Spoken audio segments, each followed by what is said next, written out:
Coucou à tous, j'espère que vous allez bien. On se retrouve pour une nouvelle guidance autour du thème sentimental, comme toujours. Une guidance qui sera collective, donc prenez uniquement les parties qui résonnent pour vous, qui font écho à votre propre ressenti ou qui vous permettent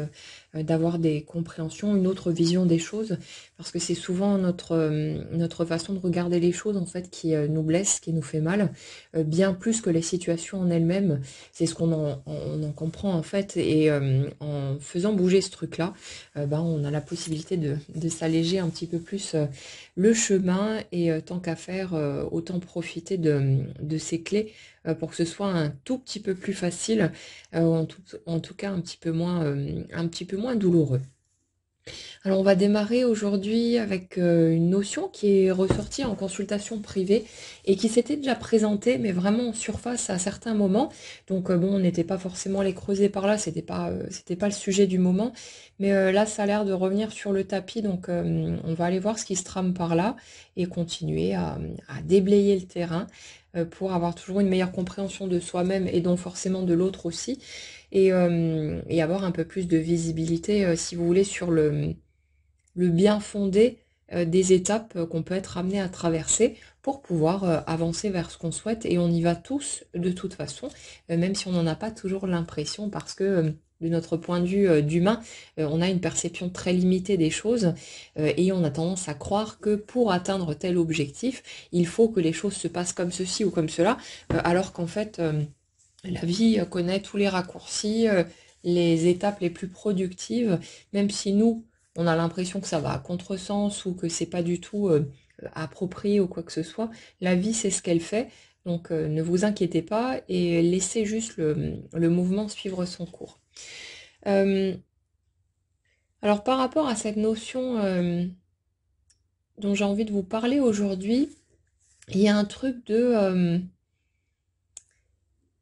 espèce de comparatif par rapport à l'autre qui fait que on peut avoir tendance à se sentir comme en danger, en quelque sorte, en étant face à l'autre. Alors, je vais essayer de vous décortiquer le truc de façon à ce que ce soit clair, parce que c'est un peu ambigu comme notion, mais c'est comme si pendant un certain temps, vous aviez pu inconsciemment, bien sûr, hein, vous diriger vers des personnes qui,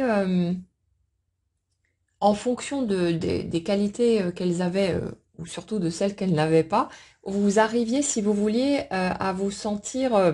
alors, je veux dire vous sentir supérieur, mais c'est pas dans une attitude où on cherche à dénigrer l'autre ou quoi que ce soit, hein. C'est juste de se sentir, d'aller chercher sa valeur, en fait, euh, en comparaison de ce qui, à vos yeux, n'avait pas de valeur chez les autres. Euh, le fait de choisir inconsciemment des partenaires, par exemple, euh, qui, euh,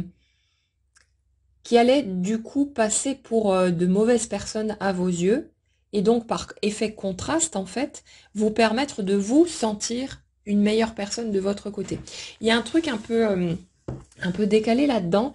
parce que le schéma de base qu'on a ici, c'est une personne qui a du mal à trouver sa valeur personnelle, à se sentir digne, méritante, ce genre de truc, un grand classique, hein.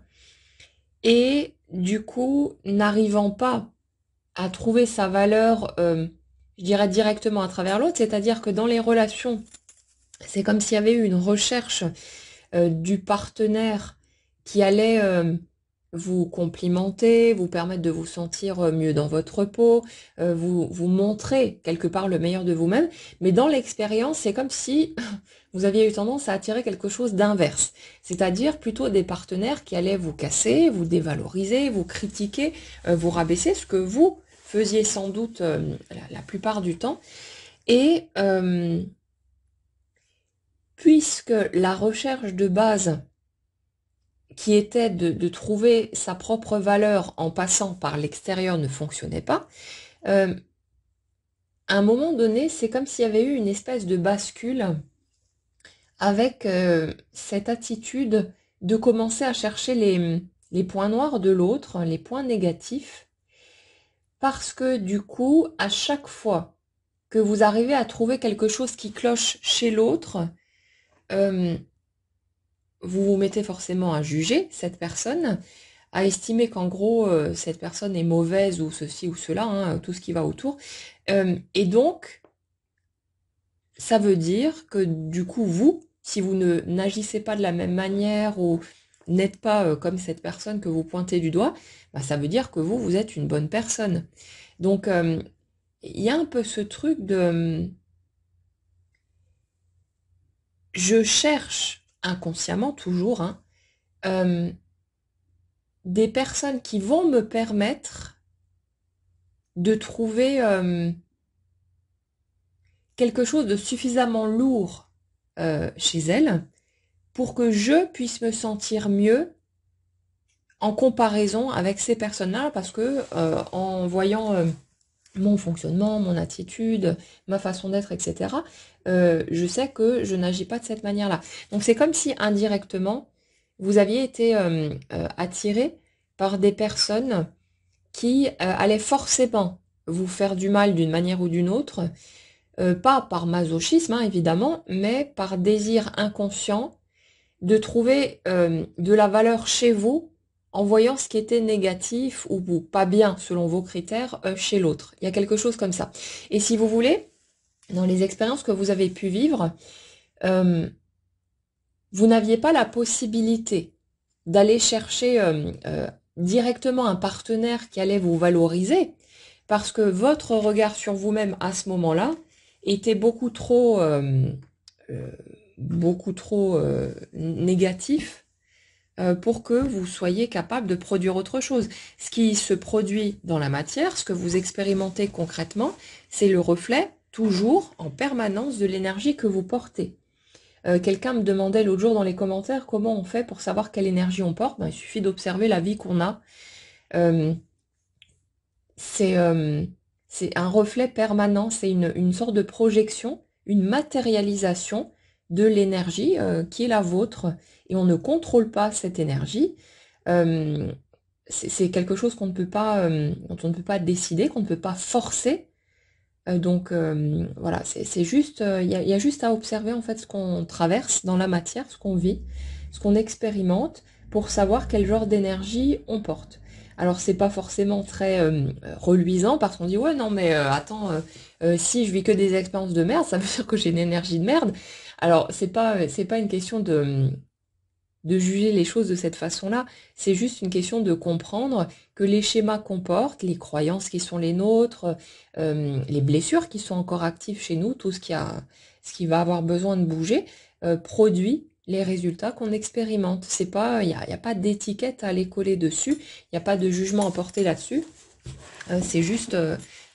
une question de constat, de voir, d'observer, pour pouvoir s'appuyer là-dessus et comprendre ce qui se passe, se dire ah ok d'accord, maintenant je comprends pourquoi est-ce que il m'arrive à répétition ce type de situation. C'est parce qu'il y a peut-être telle ou telle chose dans mon énergie et la vie étant toujours dans une recherche d'équilibre va à la fois bien sûr vous amener ce qui reflète votre énergie. Donc si il y a quelque chose de pourri dans votre énergie, vous allez vivre des situations pourries à l'extérieur, mais dans ces situations, il y a systématiquement des clés, des éléments qui vont vous impacter d'une certaine manière et qui vont vous permettre de faire bouger cette partie-là de votre système pour que vous puissiez sortir de ces mécanismes, et c'est comme ça tout le temps. Donc bien sûr, nous, on voit l'expérience brute, hein, on voit juste ce qu'on expérimente au premier plan, et on se dit c'est pas juste, c'est dégueulasse, pourquoi la vie fonctionne comme ça, etc. On comprend pas, on a mal, c'est normal, c'est humain, il n'y a pas de souci avec ce truc-là. Mais si on pouvait voir directement ce qui se passe au niveau énergétique, on se rendrait compte que dans chacune de ces situations, il y a à la fois la douleur parce que ça vient appuyer sur quelque chose qui est blessé, mais en même temps cette souffrance qui n'est pas encore guérie est mise en lumière, et les éléments dont on a besoin pour pouvoir sortir de ces mécanismes douloureux et aliénants, tout se met en place, tout vient à nous naturellement, sans avoir à provoquer quoi que ce soit, pour qu'on puisse guérir ces morceaux-là, reconnaître ces parts de nous, les réintégrer, que ce ne soit plus une source de souffrance. Donc, dans les étapes un peu compliquées que vous traversez, essayez juste de garder un peu ça à l'esprit, parce que ça permet de vivre les choses avec un peu plus de légèreté. Et si vous voulez, au lieu de se sentir totalement assommé par les épreuves qu'on va traverser, la douleur, la souffrance, tous ces trucs-là, on va garder juste en vue qu'il y a une guérison qui est en train de s'opérer, que oui, ça fait mal, oui, tous ces trucs-là, bien sûr, mais qu'il y a une guérison qui est en train de s'opérer. On comprend peut-être pas de quelle façon, on y voit peut-être que dalle, voilà, on a peut-être du mal à digérer la façon dont les choses se font, et il n'y a pas de problème avec ce truc-là, mais il y a bien ce mécanisme-là qui est en place en dessous, et qui fait que le système est en train de se rééquilibrer, et ça demande juste un peu de temps. Et vous, ce que vous avez à faire de votre côté, c'est pas de chercher à provoquer quoi que ce soit ou de chercher à contrôler le mouvement. Il n'y a pas besoin de faire ce truc-là. Vous avez juste à vivre votre vie, c'est tout, de la manière qui vous convient. Vous ne pouvez pas faire d'erreur, vous ne pouvez pas vous tromper, vous ne pouvez pas bloquer quoi que ce soit et vous ne pouvez pas non plus débloquer quoi que ce soit. Les choses se débloquent naturellement quand c'est mûr, quand c'est prêt, et le système est parfaitement bien organisé pour que vous ne puissiez pas venir semer votre grain de sel là où vous risqueriez de faire plus de dégâts qu'autre chose. Donc il y a juste à vivre sa vie.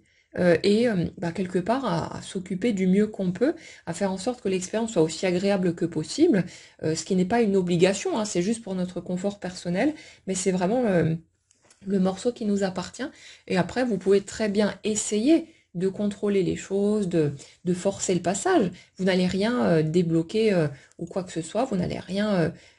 faire exploser et risquer de passer à côté de quelque chose. Mais de la même manière, il faut simplement comprendre que cette attitude de forcing ne vous mènera pas non plus à l'obtention du résultat souhaité, mais rien ne vous empêche d'essayer. Si vous en ressentez le besoin, il n'y a pas de souci avec ça. Ouais, donc on va revenir à notre schéma. Si vous voulez, sur l'énergie que je ressens ici, l'énergie de base, c'est une personne qui est en grande souffrance par rapport à un manque d'amour. Ça peut être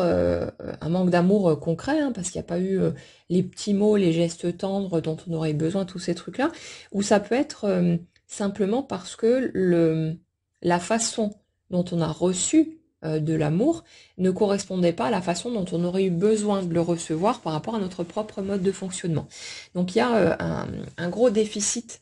quelque chose d'assez pesant là en dessous, et c'est comme si on était sur l'énergie d'une personne euh, qui avait vraiment grandi avec une image d'elle-même très bof bof. Il y a vraiment ce truc de, de douter du fait d'avoir une légitimité dans sa place sur Terre. La sensation peut-être aussi d'être de trop, un truc comme ça, de déranger, de gêner. Et ouais, cette tendance permanente à être dans une sorte d'auto-flagellation, enfin un truc vraiment pas facile. Je ressens une grande fragilité en fait dans le schéma que je perçois là. Un côté très... je pense qu'on va revenir sur la notion d'hypersensibilité de toute façon, avec ouais, cet émotionnel qui est tellement à vif, où on est tellement réceptif quelque part à toutes les subtilités qu'on peut percevoir, ce qui se passe chez les autres, les énergies tout simplement, hein, que on débarque dans ce monde qui est quand même pas forcément facile à expérimenter, avec ce canal qui est grand ouvert. Et le fait, c'est qu'on est bombardé d'informations, d'éléments qui sont pas tous agréables, hein, clairement. Et c'est comme si il y avait eu une sensation d'être agressé de base, même dans des choses pas forcément, où il n'y a pas d'intention, mais avec cette sensation d'être agressé en permanence par le monde qui nous entoure, parce que forcément, quand on a ce type de fonctionnement, quand on est hypersensible, tout ce qui est stimulation sensorielle, euh, qui de base est considéré comme normal, ça va pouvoir nous apparaître comme quelque chose d'agressif. S'il y a un peu trop de bruit autour de vous, si il y a trop de personnes qui vous sollicitent en même temps, si la lumière est trop vive, ou ça peut être tout un tas de choses, ça peut être des sensations sur la peau. Vous savez, comme un pull avec une matière qui gratte un peu, pour une personne hypersensible, ça peut vite devenir un truc qui rend complètement dingue, parce que c'est une stimulation permanente et une impossibilité à se sentir tranquille dans son petit cocon intérieur. Donc c'est quelque chose qui peut être très vécu, en tout cas de façon très agressive. Et là, on est sur ce type de mécanisme où très tôt dans la vie, on a pu se sentir vraiment oppressé par trop de lourdeur, trop d'émotions, une atmosphère anxiogène ou des choses comme ça. Vous savez, quand vous êtes avec un parent qui est assez anxieux, qui est tout le temps stressé ou qui a vécu de grosses épreuves et qui du coup a tendance à avoir un côté un peu assez facilement déprimé ou ce genre de choses, ou alors un parent au contraire qui est extrêmement frustré, très réactif, ce genre de choses. Pour un enfant qui est extrêmement sensible, c'est quelque chose qui est perçu comme une source de danger, si vous voulez. Parce qu'on voit, on ressent en tout cas, même si on ne peut pas poser des mots dessus, on ressent la cocotte minute qui est en face, que ce soit dans l'agressivité ou dans l'excès de tristesse, de lourdeur, de choses comme ça. On a l'impression que ça peut péter à n'importe quel moment, que c'est tellement fragile, qu'il y a tellement de retenue, que c'est tellement contenu que ça pourrait déborder à n'importe quel moment. Et c'est comme si, par réaction instinctive, dans ce type de fonctionnement, dans l'hypersensibilité, hein, j'entends, on avait tendance à commencer à s'effacer, à vouloir se tenir tranquille, à ne surtout pas dire un mot de trop ou s'agiter un peu trop, parce qu'on est conscient, à un certain niveau bien sûr, que le fait de laisser notre nature spontanée rayonner, dans la libre expression du gamin qu'on est, hein, pourrait faire déborder la marmite. Et puis il suffit qu'à un moment donné, on se soit un peu laissé aller, mais juste en étant un gamin, voilà, comme n'importe quel autre, et que ça ait justement débordé, qu'il se soit produit quelque chose qui a pu être blessant pour nous. Ça peut être, je sais pas, vous jouez, vous chahutez avec votre frère ou votre sœur, vous criez un peu trop fort, mais sans faire de bêtises, sans se taper dessus ou quoi que ce soit, et d'un coup, vous faites hurler dessus ou vous prenez une baffe dans la tronche, juste parce que vous étiez en train de jouer et que vous vous agitiez un peu trop au goût de l'un ou l'autre des parents. C'est un exemple parmi tant d'autres, mais c'est juste pour illustrer. Et du coup, pour un enfant, déjà avec un fonctionnement, on va dire, traditionnel, c'est quelque chose qui peut être vachement choquant, on comprend pas ce qui se passe, mais quand il y a de l'hypersensibilité, c'est souvent associé à une sensation d'injustice, parce que justement il y a une grande conscience des choses, et il y a une conscience du fait on a rien fait qui justifie une telle réponse en face. Si à la limite on avait fait une grosse connerie, qu'on s'était mis en danger, on pourrait comprendre. Mais là, il y a quelque chose de cet ordre, c'est la sensation que les humains sont dangereux, et ça on était déjà dessus il y a quelques jours, je crois. Euh, Cette impression que le danger peut venir de partout, y compris des personnes qui sont censées être les plus fiables, donc nos parents, de base, ceux qui sont censés, enfin, voilà, une façon de parler, mais dans notre perception des choses, parce que d'un enfant vers un parent, il y a un amour qui est inconditionnel de toute façon, mais il y a ce truc, l'enfant, lui, il débarque, si vous voulez, avec un disque dur qui est vierge, c'est-à-dire qu'il n'y a pas encore eu de blessure, il n'y a pas eu d'expérience, il n'y a rien eu du tout. Et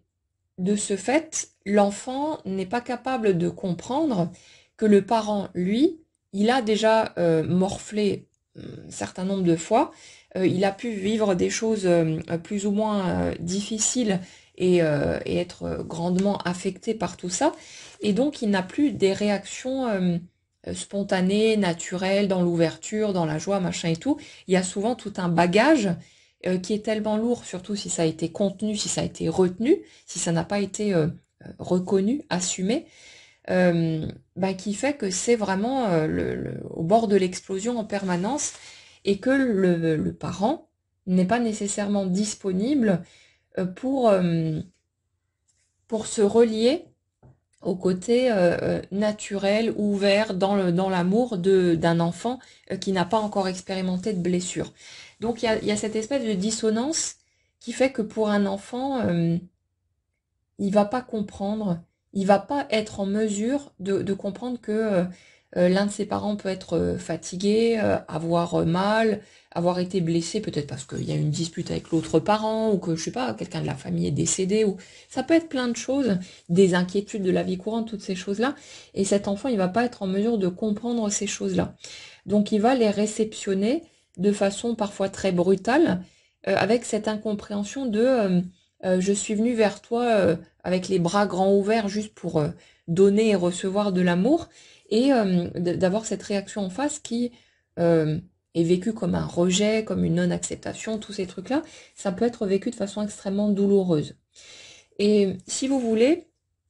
le type de schéma sur lequel on est ici, ce sont des personnes qui se sont très vite senties pas acceptées, pas dignes d'être aimées, qui ont commencé forcément à se remettre en question, parce que la première réaction d'un gamin, quand justement il y a une réaction brutale en face,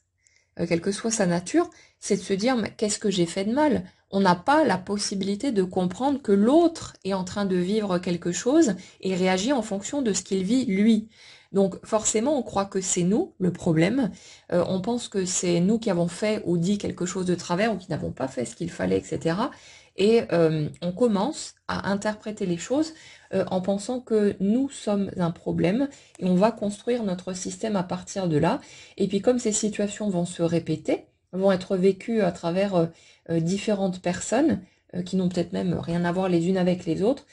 du coup on va commencer à construire un système de croyances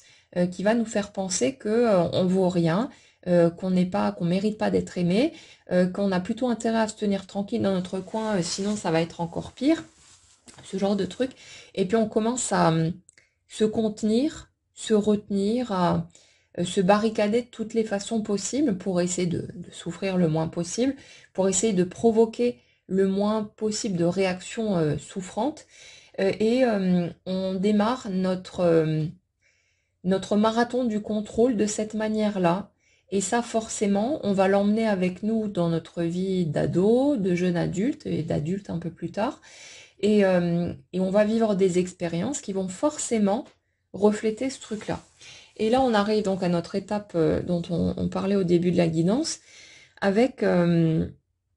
quelqu'un qui pensait pouvoir trouver à travers un partenaire, en cherchant bien, en faisant un tri suffisant, la personne qui allait lui redonner une image de lui-même ou d'elle-même plus positive par rapport à ce qui a été vécu par le passé. Sauf que notre réalité extérieure reflétant à la perfection notre système intérieur, quand on arrive dans notre vie de jeune adulte avec un système qui dit je suis de la merde, je ne vaux rien, personne ne m'aime, ou en tout cas je peux pas me montrer tel que je suis, être dans ma spontanéité, sinon on va me rejeter, me faire du mal, etc. Ben vous avez forcément quelqu'un en face qui va vous servir de miroir, c'est obligatoire, c'est un système, c'est automatique, hein, c'est de la logique énergétique pure et simple. Donc, au lieu de vous retrouver face à quelqu'un qui va vous valoriser, vous mettre en avant, vous soutenir, etc., vous allez, la plupart du temps, vous retrouver face à quelqu'un qui va vous casser, vous dénigrer, vous rejeter d'une manière ou d'une autre. En tout cas, vous allez vous sentir comme ça face à cette personne. Et je vous dirais que même si vous vous retrouviez face à quelqu'un qui n'aurait pas ce genre de comportement, vous seriez incapable, dans ce genre de circonstances, d'accepter les compliments, les mots doux. Et je pense que si vous avez vécu ce type de situation avec, on va dire, quelqu'un de bien en face de vous qui était dans une démarche saine, ce genre de truc, vous avez, sous chaque petit mot gentil, commencé à chercher où était le piège. Vous avez commencé à vous méfier de l'autre, vous vous méfiez déjà de l'autre à la base. Euh, et si vous voulez, c'est comme si à un moment donné, même pour ceux qui ont vécu des situations qui avaient une base positive, vous avez fini peut-être par ruiner vous-même la relation en étant dans la suspicion à l'extrême, en étant tout le temps en train de chercher la petite bête, en étant totalement incapable de recevoir un compliment, un mot gentil, de l'accepter comme étant vrai, comme étant quelque chose qui était sincèrement pensé ou ressenti de l'autre côté. Et vous avez commencé à chercher justement où était le piège, où était l'arnaque. Limite, vous savez, quand on a ce type de réaction, quand quelqu'un va être sympa avec nous et qu'on va se dire mais qu'est-ce qu'il me veut celui-là ou celle-là, hein, du genre c'est pas possible qu'on soit gentil avec moi gratuitement, c'est forcément qu'on veut me soutirer quelque chose. Et ça, tout ça, c'est posé sur cette sensation de pas être assez bien, de pas être à la hauteur, c'est posé sur le regard qu'on porte sur soi. Donc, vous ayez démarré votre vie amoureuse avec quelqu'un, on va dire une personne saine dans sa façon de fonctionner, qui allait tenter de vous apporter, enfin qui était juste en train de d'être elle-même, ou que vous ayez attaqué directement avec une relation qui paraît plutôt toxique, avec une personne qui allait être très cassante et qui allait vous renvoyer de façon plus directe, si vous voulez, la façon dont vous vous perceviez vous-même, on arrive au même endroit parce que votre énergie, à ce moment-là, votre système de fonctionnement ne permet pas qu'autre chose se produise parce que vous vivez toujours un reflet parfaitement exact de l'énergie que vous portez dans votre vie concrète. Donc bien sûr, notre première réaction d'humain, quand on est face à une personne agressive ou qui nous dénigre, ce genre de choses, c'est de se dire l'autre est un vilain méchant. Et qu'est-ce qui se passe de ce côté-là? C'est que au-delà de notre interprétation, le fait de qualifier l'autre de mauvaise personne nous permet de nous qualifier, nous, de personnes meilleures que cet autre en face de nous. Et dans certains cas de figure, quand la dévalorisation de soi est tellement forte, on va essayer de prendre les moyens du bord pour pouvoir redorer un petit peu son blason. Et de façon inconsciente, on va aller chercher des personnes qui vont être, qui vont pouvoir être suffisamment, qui auront le potentiel pour être suffisamment mauvaises à nos yeux, pour que nous, on ait l'impression d'être une meilleure personne et qu'on puisse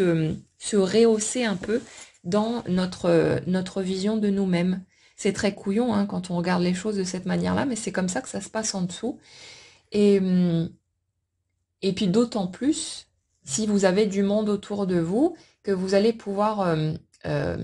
embarquer dans votre truc, à dire à l'autre, voilà ce qu'il m'a fait, machin et tout. Et ce qui est peut-être, on va dire, vrai dans les faits, hein, mais si vous voulez,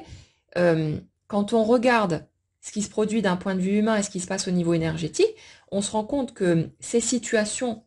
qu'on peut trouver incompréhensibles, on ne sait pas d'où ça sort, oui, mais pourquoi ça tombe toujours sur moi, etc.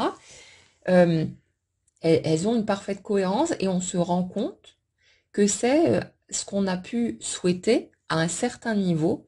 parce que c'est tellement douloureux pour un humain de se voir aussi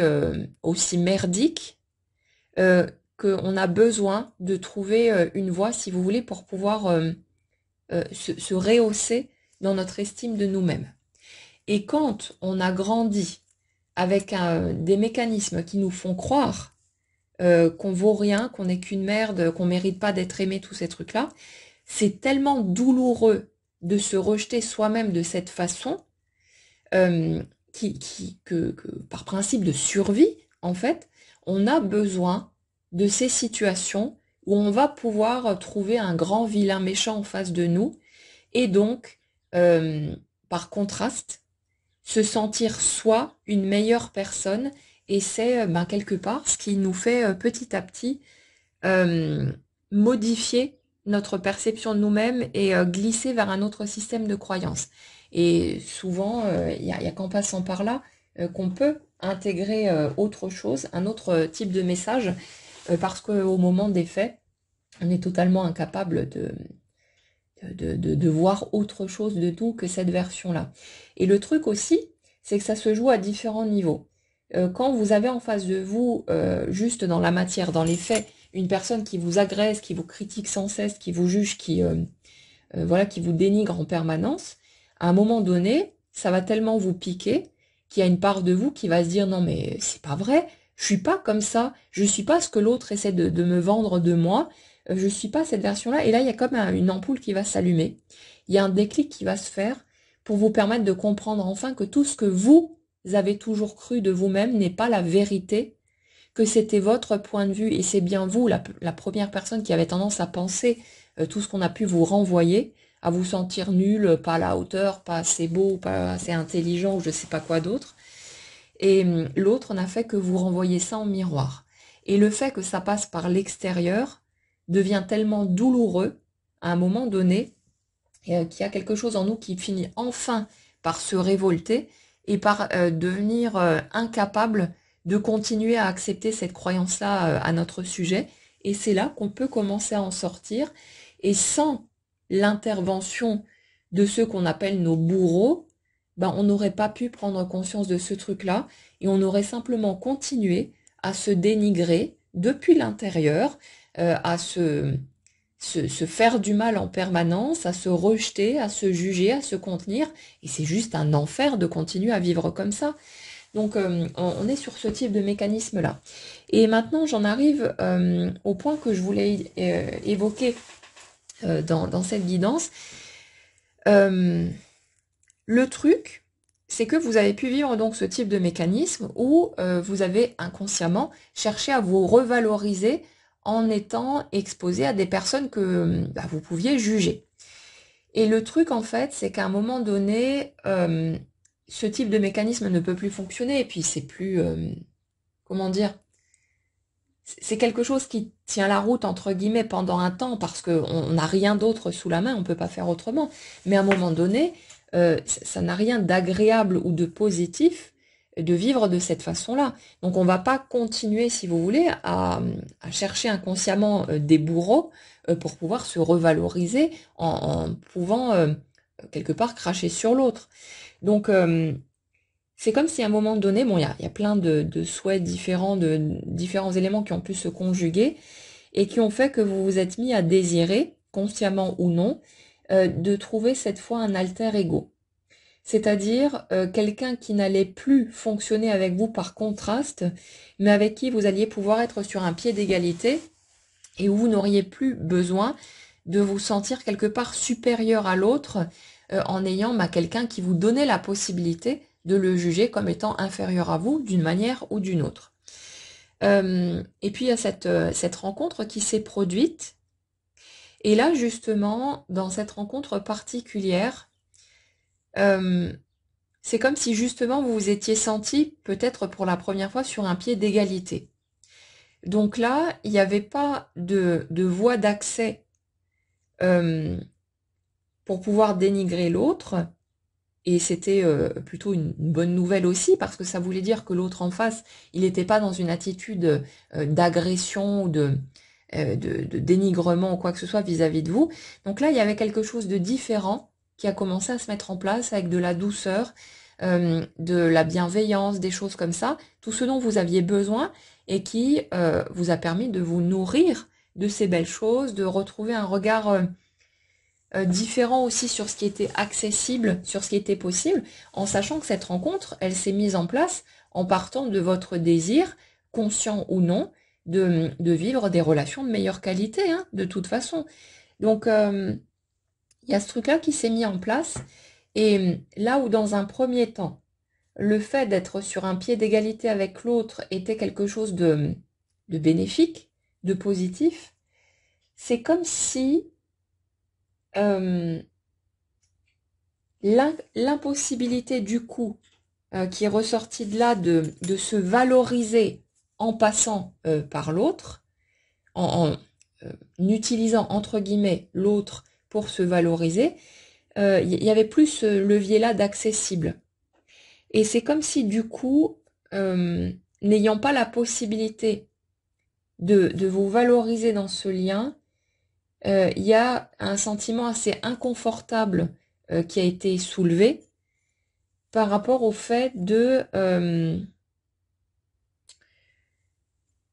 vous retrouver en position de vulnérabilité, tout simplement, avec ce truc de vous confronter à la version de vous quelque part sans masque et de devoir remettre à jour cette version que vous aviez enfermée bien loin, parce que en tant que gamin, bah, vous avez commencé à vous contrôler, à faire toutes ces choses par réflexe de survie, tout simplement. Et c'est comme si, face à cette personne particulière qui était venue réveiller quelque chose chez vous, euh, qui n'avait pas d'accès pour les autres personnes, là, du coup, vous n'aviez plus cette possibilité de vous sentir en position de force par rapport à l'autre. En fait, c'est comme si dans les autres relations que vous avez pu vivre, là où même vous auriez eu une personne agressive en face de vous qui, à première vue, avait la position de force vis-à-vis de vous, dans sa capacité de vous agresser ou peut-être même de vous maltraiter physiquement, d'ailleurs, ce genre de choses, vous trouviez le sentiment d'être fort dans votre capacité à être une bonne personne à vos yeux en fonction de ce que l'autre était en train de produire. Donc c'est comme si le fait de vous retrouver même en position de martyr en quelque sorte, vous donnait un sentiment de puissance, de force, parce que euh, vous vous disiez que vous n'alliez pas céder à cette haine, à cette douleur, que votre grandeur, en fait, passait par le fait de rester une bonne personne malgré tout, avec un fond de culpabilité, du genre, si jamais je m'autorise ma colère et que je fais ce qui me démange de faire, je vais me rabaisser en me mettant au niveau de l'autre. Il y a un truc un peu bizarre de cet ordre-là. Et c'est comme si, en fait, vous vous étiez servi de ces situations ouais, pour vous sentir plus fort, plus puissant, et du coup, pour, à vos propres yeux, être le maillon fort du couple, c'est-à-dire, en gros, je suis la bonne personne des deux, l'autre c'est une merde, l'autre a beau m'avoir traité de telle ou telle façon, bah voilà, c'est moi qui suis la bonne personne de l'histoire, et de vous sentir avec plus de valeur de cette manière-là. Et le truc, c'est que la rencontre particulière qui a été faite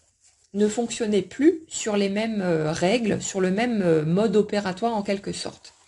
Là, vous aviez en face de vous un parfait miroir et potentiellement, en tout cas d'après ce que je ressens, c'est le cas, une personne qui fonctionnait de la même manière que vous, c'est-à-dire qui, pour tenter de se revaloriser, cherchait inconsciemment les situations qui allaient lui permettre de se sentir plus fort, d'avoir le pouvoir, d'avoir cette position de supériorité quelque part face à l'autre, en tout cas de son propre point de vue. Et ça fait que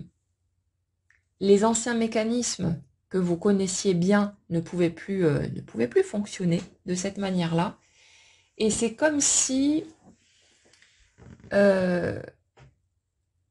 y a une part de vous, du coup, qui en voyant le même en face, euh, a commencé à se sentir en dessous. Et c'est comme si vous aviez été incapable d'accepter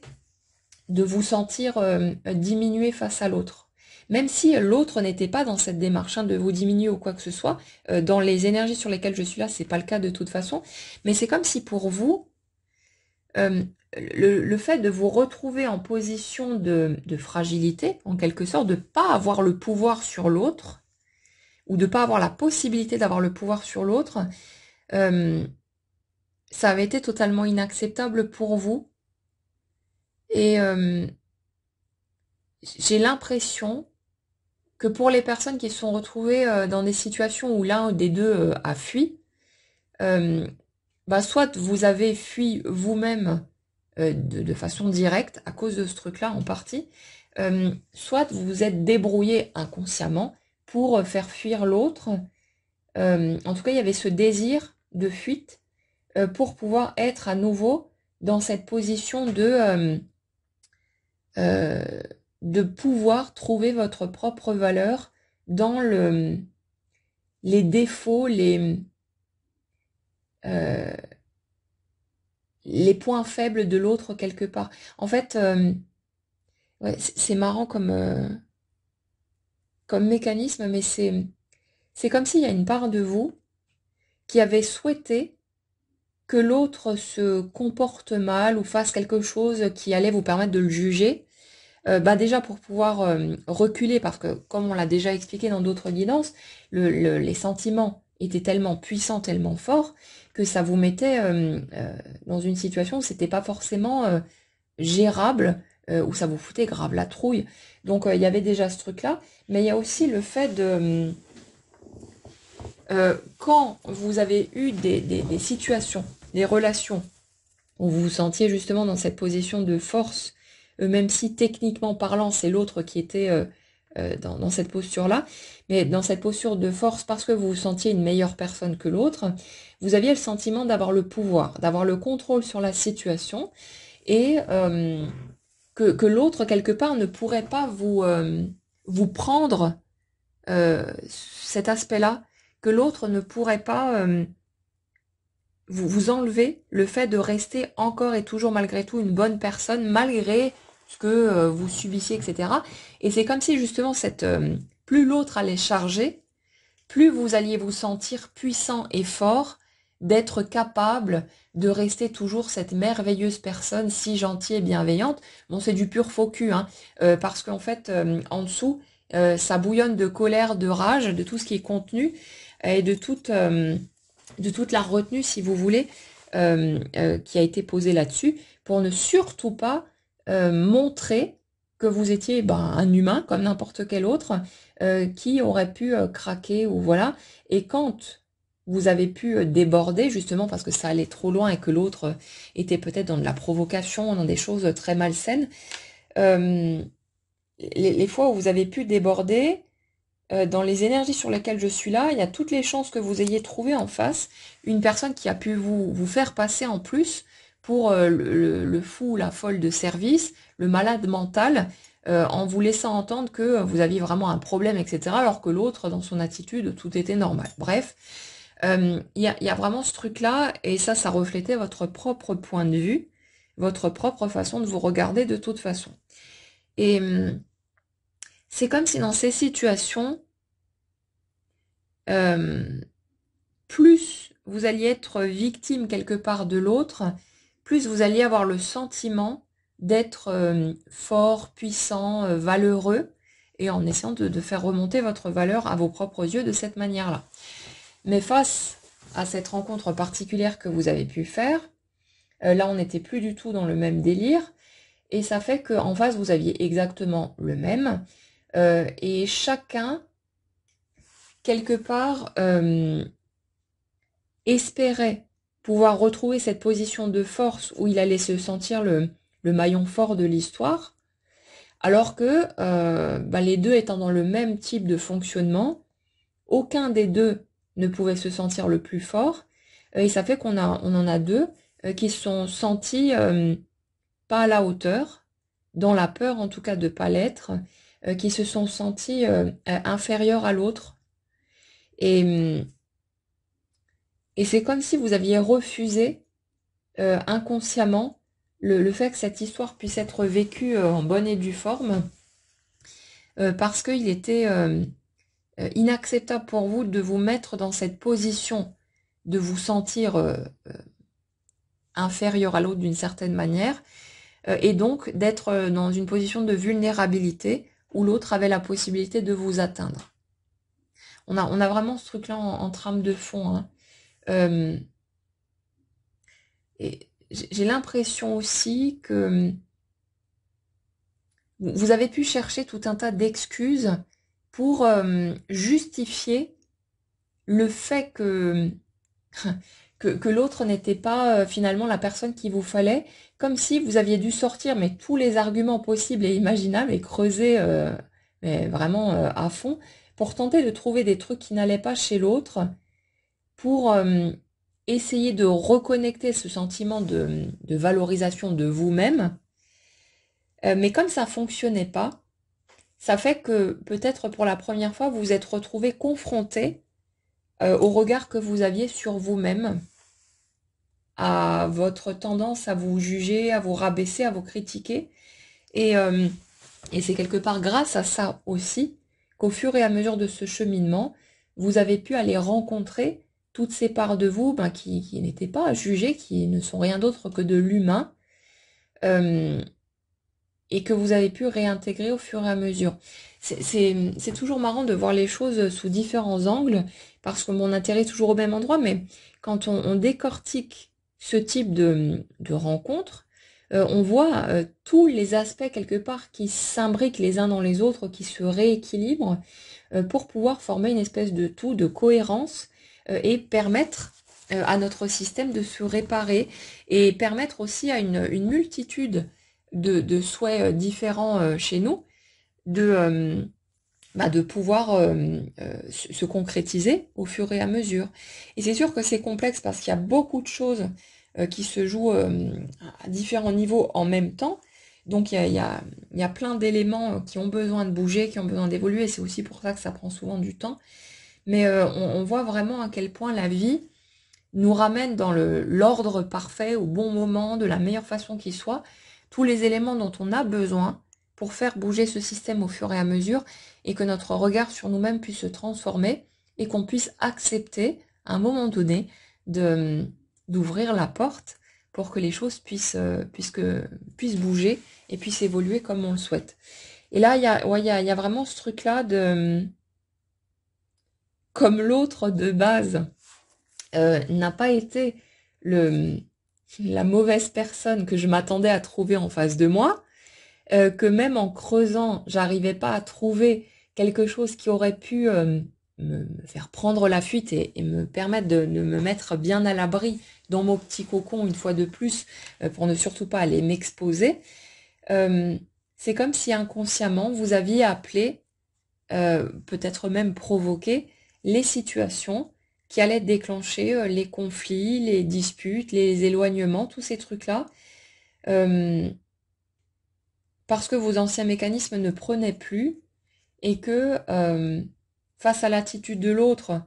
qui était dans cette bienveillance, dans voilà ce regard ouvert, cette acceptation quelque part de qui vous étiez dans l'incapacité de retrouver cette espèce de jeu de pouvoir, de redevenir victime de l'autre, et il fallait trouver quelque chose où vous alliez pouvoir redevenir la victime de l'autre. Et quand on creuse les situations des uns et des autres sur ce genre de mode de fonctionnement, de parcours, on va se rendre compte que tout le monde peut trouver un endroit, voire plusieurs là-dessus, où il s'est senti victime de l'autre, où il a eu la possibilité de coller sur le front de l'autre personne l'étiquette de bourreau, le vilain méchant ou la vilaine méchante qui m'a fait ceci, qui m'a fait cela, qui m'a trahi, qui m'a blessé, qui m'a rejeté, on peut y mettre ce qu'on veut, hein. Et, et c'est cette incapacité à fonctionner comme ça a été le cas par le passé qui vous a permis, parce que l'autre ne rentrait pas dans votre jeu, puisqu'il avait exactement le même mode de fonctionnement, en fait, il n'y avait plus cette complémentarité à ce niveau-là, ça fait que l'un et l'autre, vous vous êtes retrouvés face au même mur, en fait, à ne pas pouvoir prendre le pouvoir sur l'autre comme vous l'aviez toujours fait, soit en vous mettant en position de victime, soit en position alors je vais dire de bourreau, mais c'est pas vraiment le cas, sauf que sur la seconde énergie, on l'avait déjà expliqué ce truc-là, on a plutôt le positionnement de quelqu'un qui était dans cette attitude de je prends le pouvoir sur l'autre, mais pas en se plaçant en victime. Alors que dans la première énergie, on a plus ce mode intérieur qui va trouver sa force dans le fait d'être victime de l'autre, et du coup d'attirer inconsciemment à soi les personnes qui vont nous agresser, nous rabaisser, nous dénigrer, ce genre de trucs, alors qu'en face, c'est plutôt cette personne qui décide, qui va vers des personnes justement avec ce type de tempérament euh, plus faible en quelque sorte, sauf que au moment de la rencontre, les mécanismes des deux n'étaient plus les mêmes, puisqu'il y avait tout un tas de barrières, de barricades qui avaient été dressées, et ça fait qu'on avait deux personnes avec un même type de fonctionnement qui cherchaient à prendre pouvoir sur l'autre, et ça pouvait plus marcher parce que les anciens mécanismes ne... Ouais, du coup, au moment, si vous voulez, où la rencontre s'est faite, euh, pour la première énergie dont on parle, c'est comme si les anciens mécanismes avaient été totalement inacceptables, euh, parce que ça avait généré forcément tellement de douleur d'avoir toujours ce renvoi par l'extérieur de son regard sur soi, que c'était juste plus acceptable de fonctionner de cette manière. Donc ça fait que là où il y avait une forme de recherche inconsciente d'être quelque part écrasé par l'autre pour pouvoir se sentir victime de l'autre et pour pouvoir se sentir donc plus puissant, meilleur, une meilleure personne, etc. Ça tenait plus la route. Et ça fait que il n'y en avait plus envie de toute façon de rentrer dans cette posture-là parce que ça fait trop mal. Mais quand vous avez rencontré cette personne, ça fait que la seule posture qui était envisageable, c'est celle d'être sur un pied d'égalité. Mais ne pas avoir ce levier pour pouvoir trouver sa valeur, si vous voulez, par une espèce de comparatif bizarre avec l'autre, ça fait qu'on on se sent mis à nu, on se sent fragile, on a l'impression d'être vulnérable comme un poussin qui vient de sortir de sa coquille, et c'est comme si ça avait été extrêmement inconfortable, parce que au lieu d'avoir cette porte de sortie, vous n'aviez rien du tout pour vous planquer, surtout que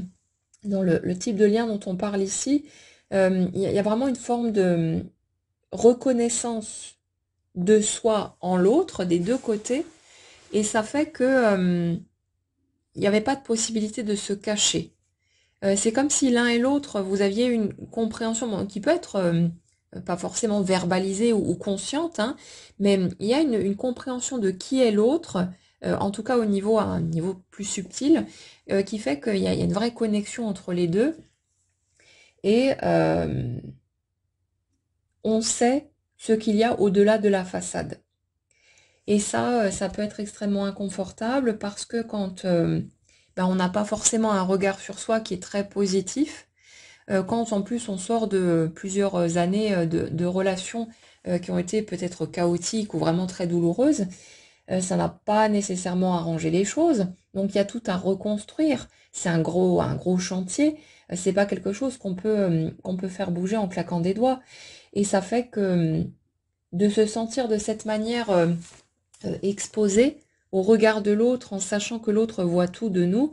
on se sent tout petit. On se sent tout fragile. Et si vous voulez, c'est comme si des deux côtés, en fait, ça vous avait replacé dans les sentiments que vous aviez déjà pu expérimenter en étant gamin, et dans ces moments de votre vie où, justement, parce que vous étiez dans cette position de vulnérabilité, vous avez vécu des situations qui ont été extrêmement souffrantes et qui vous ont poussé, à un moment donné, à vous carapacer, à vous tordre dans tous les sens pour essayer de rentrer dans les petites cases des autres, pour essayer d'être acceptable selon ce que vous pensiez être acceptable, d'être comme il faut, d'être à la hauteur, digne d'amour, etc. Donc tout ça, si vous voulez, c'est tellement oppressant de vivre, de passer des années à vivre dans ce type de fonctionnement que quand on a réussi à en sortir, quand on a enfin trouvé un peu de confort dans le fait d'oser être soi-même naturellement, spontanément, d'arrêter de se planquer, on n'a plus envie de retourner à cet endroit-là. Mais quand quelqu'un nous chamboule tellement, euh, que la peur de passer à côté de ça passe au-dessus, devient plus forte finalement que le reste, on se sent en train de glisser à nouveau vers nos anciens schémas, on se sent en train de déraper, à vouloir essayer de plaire à l'autre, à vouloir cocher ses petites cases, à essayer de voir ce qui pourrait lui convenir parce qu'on n'a pas envie que l'autre se barre, parce qu'on n'a pas envie de perdre cette personne et qu'on a très peur de voir cette opportunité qu'on estime peut-être être la seule chance qu'on aura de notre vie, on n'en sait rien. On n'a pas envie de voir ce truc-là nous glisser entre les doigts. Et si vous voulez, on est déjà tombé là-dessus ces derniers temps plusieurs fois. On a vraiment cette notion de tiraillement, de déchirement entre cette part de nous qui ne peut absolument pas accepter de retomber dans les anciens mécanismes parce que c'était tellement lourd et douloureux que c'est juste un enfer, et cette autre part qui en même temps ne peut pas accepter de laisser filer cette possibilité de vivre enfin, peut-être, ce qu'on a toujours aspiré à vivre, alors que ça s'est enfin présenté. En tout cas, on a eu le sentiment que là, on avait enfin la personne qu'on avait peut-être attendu toute notre vie en face de nous. Il y a vraiment ce truc-là. Et donc, on en a parlé dans la dernière guidance, c'est comme ça que de façon inconsciente, parce qu'on est totalement incapable de trancher, de façon inconsciente, on appelle les situations qui souvent sont interprétables, mais voilà, qui viennent nous piquer bien comme il faut. On appelle inconsciemment ces situations les erreurs de l'autre ou ce qu'on va pouvoir juger en fait chez lui, de façon à pouvoir se sentir victime de cette personne, de façon à pouvoir le rejeter et de façon à ne plus avoir à choisir entre j'y vais, mais je sens bien que je risque de vouloir sacrifier des parties de moi alors que je supporte absolument plus de le faire, ou je choisis directement de m'éloigner de cette personne, mais ça fait tellement mal de prendre de la distance, en plus de le faire par choix, que je peux juste pas accepter de faire sortir cette personne de ma vie, comme je ne peux pas me contenter de rester dans une relation pseudo-amicale ou un truc un peu bateau avec cette personne-là. Donc, comme on était incapable de trancher, la partie qui était la plus souffrante, si vous voulez, à décider du côté où la balance a penché. Et le fait est que même si la souffrance d'être séparé de l'autre et des circonstances qui ont pu se produire entre vous a été extrêmement violente,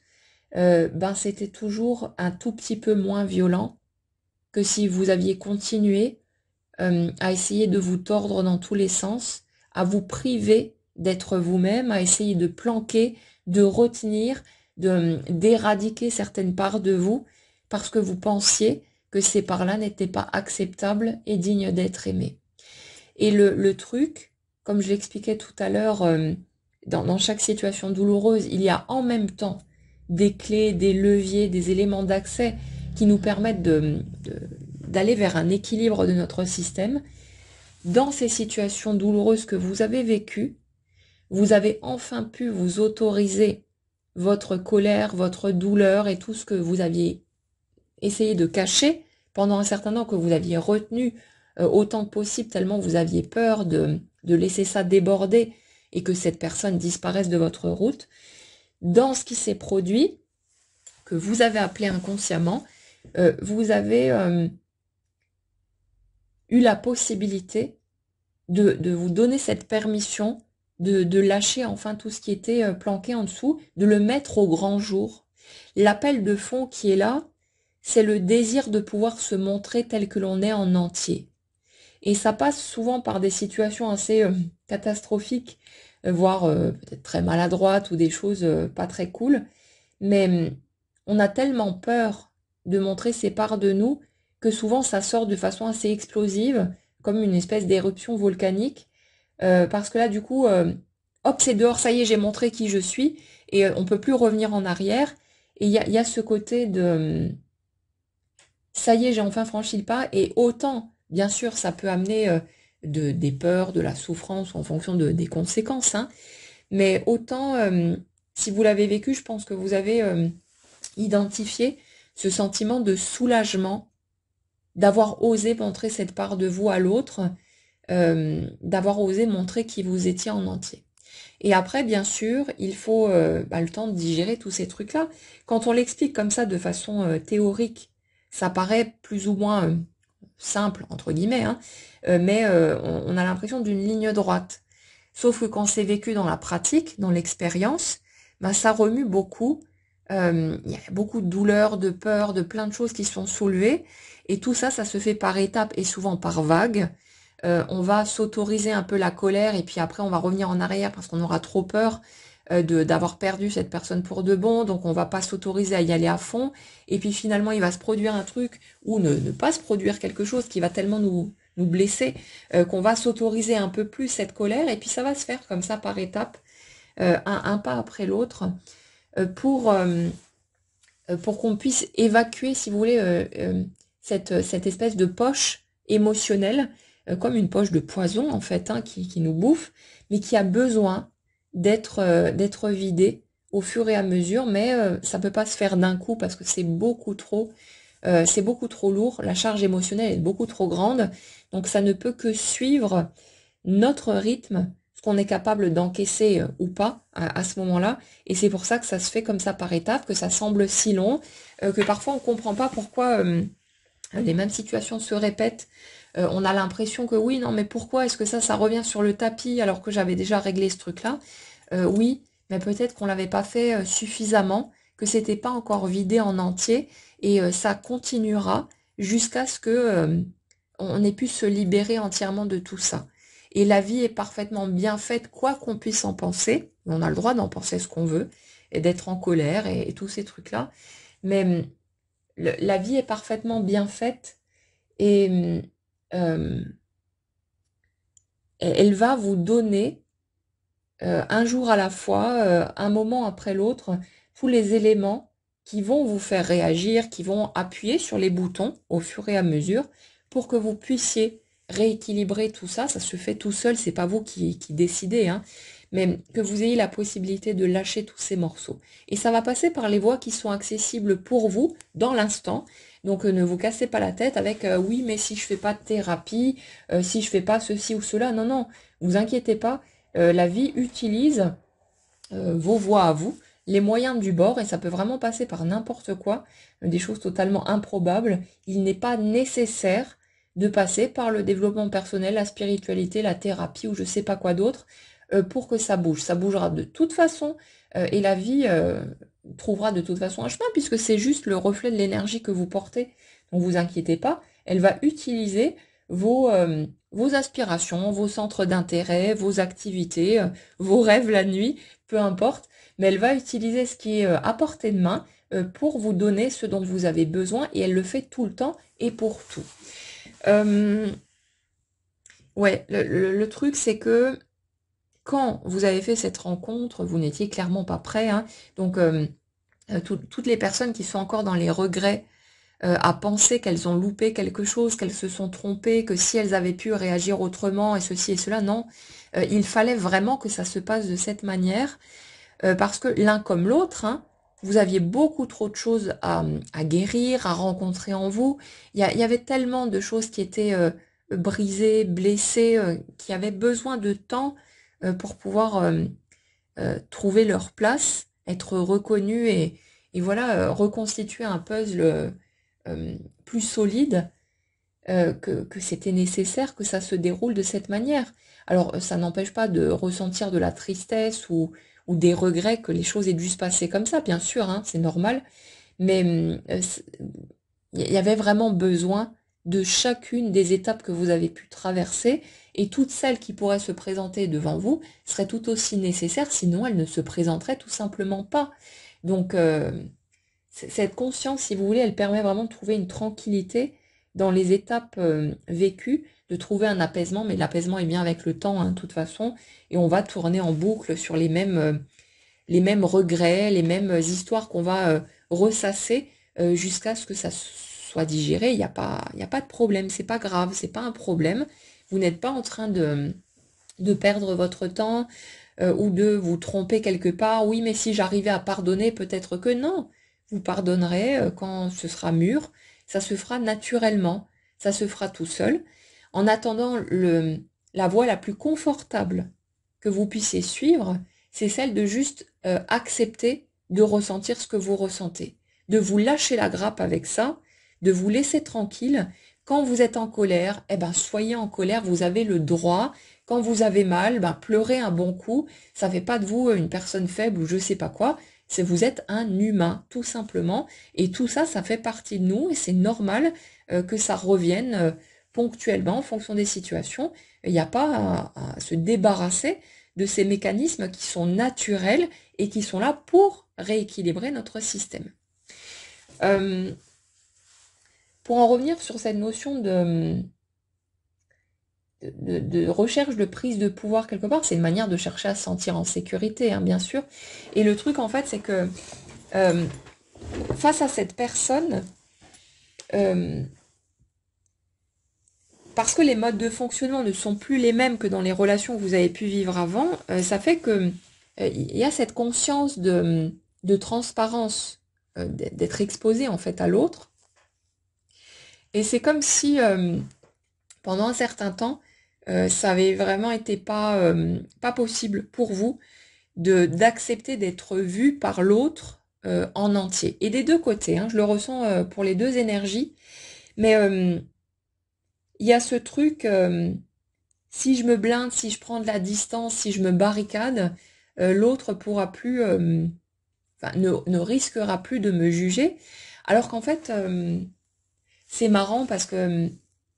c'est comme si les deux avaient eu peur d'être jugés par l'autre, alors qu'en fait, chacun des deux prenait l'autre exactement tel qu'il était, parce qu'en fait, en se reconnaissant soi dans l'autre, il y a une espèce de truc qui se joue une capacité qu'on a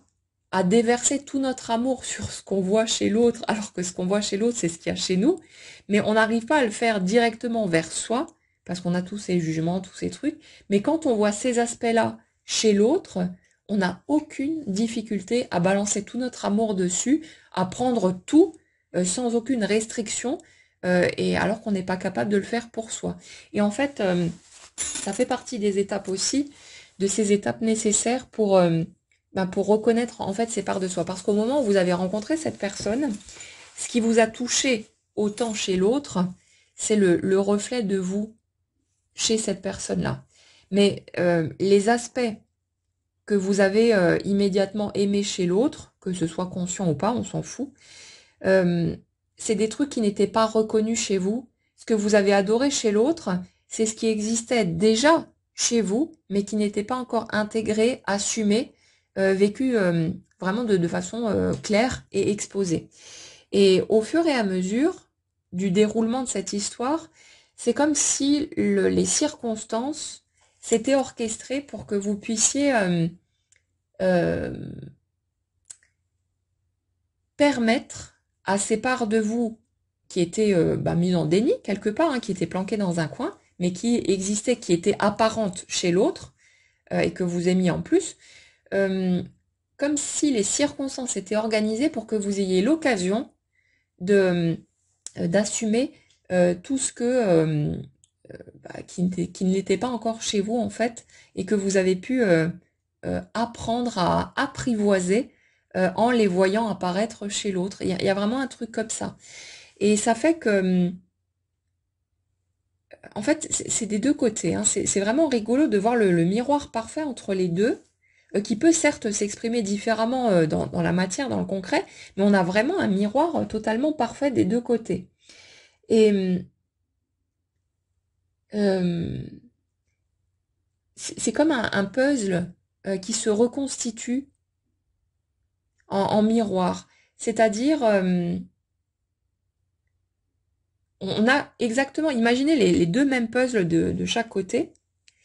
Les deux puzzles, en fait, concrètement, sont concrets, sont complets, pardon. Les pièces sont éparpillées, sont pas assemblées, mais c'est complet. Et c'est comme si,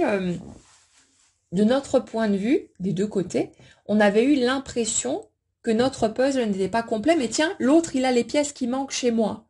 Et au fur et à mesure qu'on les voit apparaître, on les récupère chez l'autre pour les ramener chez soi. L'autre en face, il fait exactement la même chose.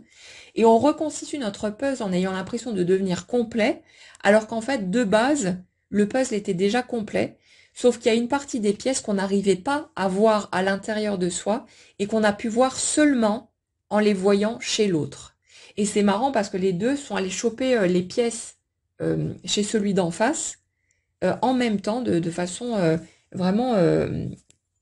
exactement de la même manière. Et les pièces étaient pourtant les mêmes, mais chez soi, on ne pouvait pas les voir et on avait besoin que ça passe par l'autre pour pouvoir ramener ces pièces du puzzle chez soi et les reconnaître comme étant dignes d'amour et de valeur parce qu'on les avait vues chez l'autre et qu'on s'est rendu compte qu'on aimait ça chez l'autre et que c'était pas un problème, que c'était pas quelque chose sur lequel on devrait cracher, qu'on devrait sous-estimer. Mais ouais, c'est vraiment rigolo comme mécanisme, parce que ça existait déjà chez vous, seulement il y a qu'en le voyant apparaître dehors, dans, dans cet autre qui était à la fois un parfait miroir avec un certain nombre de ressemblances et en même temps avec un certain nombre d'éléments totalement opposés, en totale contradiction, il y a qu'en rencontrant les choses de cette manière-là que vous avez pu petit à petit apprivoiser ces morceaux de vous qui étaient déjà là, mais que vous ne pouviez pas rencontrer sans que ça passe par l'extérieur et par un visage, un être que vous avez pu aimer spontanément, naturellement. Et c'est vraiment comme si la connexion entre les deux euh, avait eu cette puissance-là parce qu'en fait, c'est la personne quelque part qui vous ressemble le plus. Mais ouais, comme ouais, un peu comme les deux pièces d'un tout, quoi. Mais j'aime pas trop cette notion de deux moitiés, si vous voulez, qui se rassemblent. C'est plutôt deux entiers qui, on va dire, qui se superposent, mais qui se fondent l'un dans l'autre. On est plutôt dans cette notion-là. Mais vraiment, c'est pas qu'il vous manquait quelque chose, c'est juste que une partie, ce que vous pensiez manquant chez vous, était dans l'ombre, n'était pas mis en lumière, n'était pas vu, pas reconnu. Et quand vous, en les voyant apparaître chez l'autre, qui était la moitié opposée complémentaire. L'autre personne, en fait, avait l'autre moitié dans l'ombre et l'autre moitié dans la lumière, donc par opposition avec vos schémas à vous. Et c'est comme si en voyant les parties dans la lumière de l'autre, donc c'est celles qui correspondent aux parties dans l'ombre chez vous, et inversement, bah, vous aviez pu reconstituer le puzzle et avoir la totalité, enfin, la totalité non, parce que c'est le travail d'une vie, hein, mais quelque chose de beaucoup plus global qui est mis en lumière, et ça des deux côtés. Et là, on a vraiment la symbolique du yin et du yang, hein, avec la partie blanche, la partie noire. Mais c'est vraiment ce truc-là, quoi. C'est ouais, le côté qui est blanc chez l'un était noir chez l'autre, et vice-versa. Et puis du coup, en, en voyant ces aspects-là clairement assumés et vécus chez l'autre, bah, vous avez pu déverser votre amour dessus et petit à petit vous rendre compte que bah, ces aspects-là, en fait, vous pouviez les aimer et capter que tiens, ce truc-là, ça existe chez moi aussi. Et en plus, j'ai même pas besoin de chercher à m'en débarrasser parce que j'ai adoré ce truc-là chez l'autre. Et c'est comme si ça s'était fait au fil du temps, au fil de vos compréhensions. C'est peut-être encore en train de se faire, hein, de toute façon. Mais il y a cette notion de d'alchimie, de complémentarité parfaite. Et c'est comme si bah, y a que à travers ce parfait miroir que ça a pu passer. Ça n'aurait pas pu apparaître à travers une autre personne. Il fallait que ce soit tellement énorme que vous n'ayez plus d'autre choix que de voir ces morceaux-là. Parce qu'en fait, votre perception de vous-même par le passé, dans les autres relations que vous avez pu vivre, euh, c'était beaucoup trop négatif, si vous voulez, pour que vous ayez la possibilité d'accepter d'avoir des parts d'ombre. On est vraiment là-dessus. Cette espèce de recherche d'absolu, je me dois d'être parfaite ou d'être parfait, dans ma conception des choses, hein, bien sûr, euh, comme si j'estimais qu'il y a des choses qui sont bonnes, d'autres qui sont mauvaises, le bien et le mal, hein, et que je devais trouver le moyen d'éradiquer le mal à l'intérieur de moi pour n'être plus que le bien. On est sur ce type de mécanisme-là. Et ça fait que il y avait une telle posture dans ces jugements-là que c'était juste pas possible pour nous d'accepter de pouvoir avoir des faces lumineuses et des faces plus sombres. Mais le truc, c'est que ça tient la route uniquement quand on est dans des jugements, quand on est dans un manque de compréhension aussi par rapport à ce qu'on vit, à ce qu'on est. Mais à partir du moment où c'est mis en perspective et qu'on regarde les choses différemment, on se rend compte qu'il n'y a pas de bien ou de mal et que, par exemple, hein, être rentré dans la colère ou des choses comme ça, il y a des moments où c'est tout à fait approprié. Si quelqu'un vous agresse, si quelqu'un essaie de vous faire du mal, vous n'allez pas tendre l'autre joue. Oui, vas-y, fais-moi mal, je suis une bonne personne, ne te gêne pas, surtout, je ne te ferai rien. Non, la posture appropriée dans ce type de situation, c'est de laisser sortir votre rage, votre colère, de prendre votre place, de rentrer dans votre puissance et de remettre l'autre à sa place. Vous n'allez pas vous laisser faire. Donc, vous voyez, c'est toujours une question de circonstance. Nos jugements, ils sont vraiment subjectifs, mais quand on place les choses dans un cadre différent, on se rend compte que ce qu'on a pu juger dans certains contextes, en fait, est tout à fait approprié dans d'autres contextes, et c'est légitime. Donc, le truc, c'est que au moment où cette rencontre s'est produite, il y a un autre point de convergence qui était en place, c'est le fait que cette dualité, ce déchirement, cette pression constante de vouloir à tout prix être le bien, c'était plus tenable. C'est comme si vous aviez passé votre vie à rejeter en bloc toute une partie de vous, toute une partie de vos facettes d'humain, et ça c'est source d'une souffrance extrêmement forte, et c'était plus possible. Donc c'est comme si quelque part, tout avait appelé chez vous, mais chez l'autre aussi, hein, puisque ça fonctionne toujours en miroir, mais comme si tout avait appelé cette opportunité d'arrêter de vouloir vous diviser à l'intérieur, à essayer d'éradiquer une partie de ce que vous êtes, pour pouvoir vous réunir. Et on retombe encore une fois sur cette notion de réunification intérieure qui permet une réunification à l'extérieur. Et il y a vraiment ce système qui fonctionne systématiquement en fractal, hein, c'est vraiment, c'est toujours impressionnant à observer au niveau énergétique, mais il y a vraiment ce truc de, au moment où cette rencontre s'est produite, il y a quelque chose en vous qui a appelé de tout son cœur cette rencontre pour tout un tas de raisons, parce que vous aviez aussi besoin d'une preuve qu'on pouvait vraiment ressentir ce genre de choses, que ça existait pour de vrai, que c'était pas juste une illusion. Il y avait besoin que cette rencontre-là se fasse parce que vous étiez tellement blindé que c'était totalement inaccessible pour n'importe quelle autre personne ou d'autres situations, et vous n'auriez pas pu aller rencontrer vos blessures. Et il y a ce truc-là aussi, cette histoire de j'en peux plus de me sentir coupée en deux, j'en peux plus d'être en guerre en fait contre moi-même, de passer mon temps à vouloir éliminer une partie de ce que je suis parce que quelqu'un m'a dit, parce qu'on est vraiment là-dessus, hein, quelqu'un m'a dit que ça c'était bien et ça c'était mal, et je passe mon temps à suivre ce que j'ai entendu de l'extérieur, à croire à ces idées-là et à chercher à éradiquer une partie de ce que je suis, donc à me faire du mal à moi-même. C'est comme s'amputer de ses membres, hein. Ça revient exactement à la même chose. C'est une partie de nous et chaque élément a sa fonction, sa juste place et tout ce qui s'ensuit. Et les éléments, si vous voulez, qui débordent, comme quand la violence déborde, c'est juste parce que la cocotte minute, on n'a pas enlevé le petit bouchon et que certains éléments sont restés contenus trop longtemps, n'ont pas été assumés par peur d'être jugés, rejetés, etc.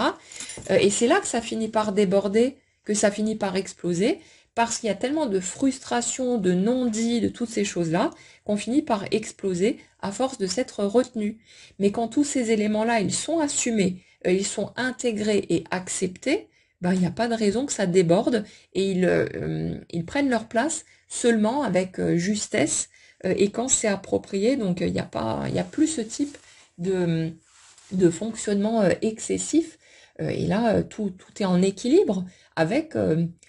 tous les aspects, toutes les facettes de qui nous sommes. Donc, ouais, on est vraiment sur ce truc-là, cette incapacité pendant un certain temps à accepter que l'autre puisse nous voir en entier. Que ça a été vraiment conscient ou non, ça revient au même, mais c'est comme si les deux, si vous voulez, avaient capté que l'autre était capable de le voir exactement tel qu'il est, avec tous les morceaux, et tous les morceaux forcément qu'on n'acceptait pas, qu'on rejetait de soi, qu'on voulait surtout pas montrer à ce moment-là. Et ça a eu besoin de temps pour être digéré, intégré, pour que les morceaux se mettent en lumière au fur et à mesure. Et c'est comme si les circonstances autour de ce qui a pu se produire entre vous, en matière de clash, séparation, prise de distance, etc., incompréhension, tous ces trucs-là,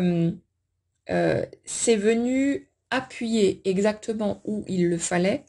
pour que petit à petit, les parts de vous que vous cherchiez à planquer n'aient plus d'autre choix que de sortir au grand jour. Et comme dit, c'est comme si à la fois, il y avait eu cette sensation de plus rien contrôler et puis de laisser tout sortir, mais en même temps, j'ai vraiment cette sensation d'un soulagement qui a été ressenti de pouvoir enfin laisser sortir tous ces morceaux qu'on n'osait pas montrer tellement on croyait en fait que c'était pas acceptable, pas digne d'être aimé, tous ces trucs-là. Et le truc, c'est que si vous avez eu des réactions en face de la part de l'autre personne où il y a eu des jugements, des choses comme ça, c'est parce que vous-même, à ce moment-là, vous étiez encore en train de juger ces parts de vous et de penser tout un tas de choses pas très cool à ce sujet-là. Et il a fallu du temps pour que vous trouviez une légitimité à être cette personne-là, cet humain avec toutes ses facettes, et que vous puissiez accepter que tout ça, c'est pas à jeter, c'est pas anormal, c'est pas quelque chose de mauvais. Et il y a tout ce parcours, si vous voulez, de réconciliation à soi-même, pour pouvoir trouver ce sentiment d'être acceptable tout simplement tel que l'on est. Ce truc d'être OK avec le fait de se lâcher la grappe, de plus chercher à calculer quoi que ce soit, d'être naturellement soi, sans plus avoir la peur du regard des autres et sans plus être dans cette espèce de retenue permanente parce qu'on craint les réactions extérieures. Et évidemment, le truc, c'est que c'est beaucoup plus facile de commencer à assumer tout ça face à des personnes dont on n'en a rien à foutre. Mais quand c'est quelqu'un à qui on tient vraiment, bah forcément, son regard sur nous a plus d'impact, a plus de poids que le regard d'un parfait inconnu. Et c'est pour ça aussi que ça demande du temps, parce que ces situations ont besoin de se mettre en place au fur et à mesure pour, si vous voulez, monter crescendo, et qu'on puisse s'autoriser progressivement, un pas après l'autre, à montrer, à assumer ces parts de qui nous sommes, jusqu'à ce que ça devienne totalement naturel et qu'on n'ait plus la moindre réflexion sur est-ce que je peux dire ça, est-ce que je peux montrer ça ou est-ce que ça craint, mais qu'on laisse juste sortir et on laisse l'autre libre sans même s'interroger là-dessus, de prendre ou pas, mais c'est nous. Voilà qui je suis, voilà la personne que je suis en entier. Tu prends ou tu prends pas, mais moi je suis ça. C'est voilà, il y aura rien d'autre. C'est la personne que je suis. Et si tu peux pas accepter ça, tant pis, mais moi je me prends comme ça, je changerai pas pour toi et je ne changerai pas par peur de pas être aimée, parce que maintenant je m'aime suffisamment pour pouvoir m'autoriser à être tout ça et voir que tout ce que je suis est digne d'être aimé. On est vraiment sur ce type de mécanisme. Et si vous voulez, bon, pour les énergies sur lesquelles je suis là, je suis plus vers la fin de ce cheminement. Enfin, la fin, comme dit, ça s'arrête jamais, hein, mais vraiment vers quelque chose qui est tranquille, qui est apaisé. Et si vous voulez, c'est euh, au moment où tout ça sera suffisamment intégré, sera suffisamment solide à l'intérieur de vous, que vous allez pouvoir inconsciemment donner les feux verts pour que l'extérieur puisse bouger et que du coup vous puissiez accepter de plonger dans cette histoire, de vivre ce que vous aurez envie de vivre. Après, pour ceux qui souhaitent une nouvelle rencontre, ça se mettra en place de la même manière, hein, mais c'est au moment où chacun sera prêt de toute façon à vivre ce qu'il veut, mais dans de bonnes conditions et dans un cadre, si vous voulez, où quelque part vous saurez que vous n'allez plus déraper dans le fait de vite, vite, vite, il faut que je me torde dans tous les sens parce que peut-être que l'autre risque de me rejeter. Ça, c'est plus viable. Vous ne voulez plus aller par là. Et si vous avez un tout petit peu d'honnêteté par rapport à ce que vous ressentez, vous le savez. Le seul truc qui pourrait vous faire dévier en disant oui, non, mais c'est pas si grave, ce serait la peur que en restant campé sur vos positions, vous passiez à côté de quelque chose, que vous loupiez l'autre ou je sais pas quoi, que vous ne puissiez pas vivre ce que vous souhaitez. C'est ça qui nous fait céder du terrain. Mais on le sait concrètement que si on n'avait pas peur de perdre qui que ce soit ou de passer à côté de quelque chose, bien sûr qu'on n'accepterait plus telle ou telle chose parce que ce serait pas OK pour nous. C'est vivre l'amour, oui, mais pas dans n'importe quelle condition, pas à n'importe quel prix et de façon à ce que on puisse être dans le respect de soi et qu'on ne retombe plus dans ces schémas qui étaient une véritable prison. Donc il y a tous ces trucs-là qui sont en train de s'ajuster et qui se mettent en place de toute façon au fur et à mesure à travers les situations qui se présentent à vous euh, pour que vous puissiez intégrer ce mode de fonctionnement comme étant naturel et qu'il y ait plus de questions à se poser, que ce soit plus réfléchi, calculé en quelque sorte, mais que ce soit juste du spontané et que vous puissiez euh, être qui vous êtes face à l'autre sans plus vous sentir mal à l'aise ou dans la peur par rapport à tout ça. Donc, il y a quelque chose qui est en train de s'approfondir. Mais si vous voulez, j'ai vraiment cette notion euh,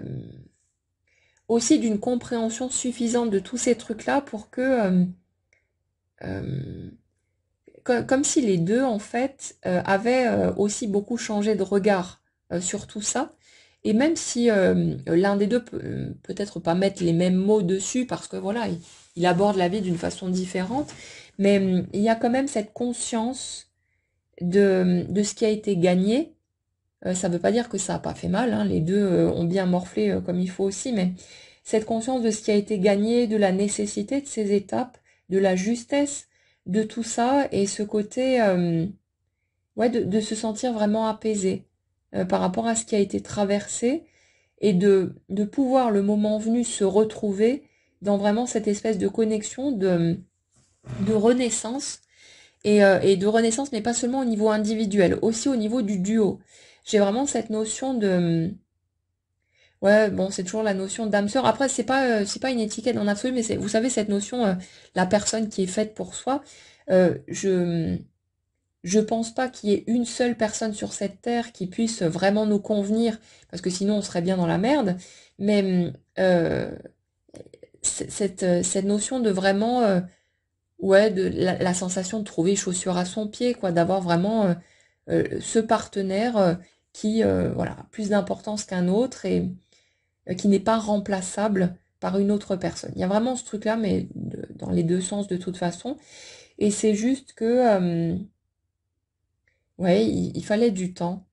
pour que tout ça soit digéré, soit compris, que tout un tas d'éléments se jouent à toutes sortes de niveaux, et aussi cette notion d'accepter de plus avoir le pouvoir, parce que si vous voulez une relation équitable, quelque chose d'équilibré, ça peut pas fonctionner sur les anciens mécanismes où on cherchait à avoir le pouvoir sur l'autre, hein. Ça peut plus marcher ces trucs-là. On a besoin au contraire d'accepter de laisser à l'autre la possibilité justement de prendre pouvoir sur nous. C'est un truc un peu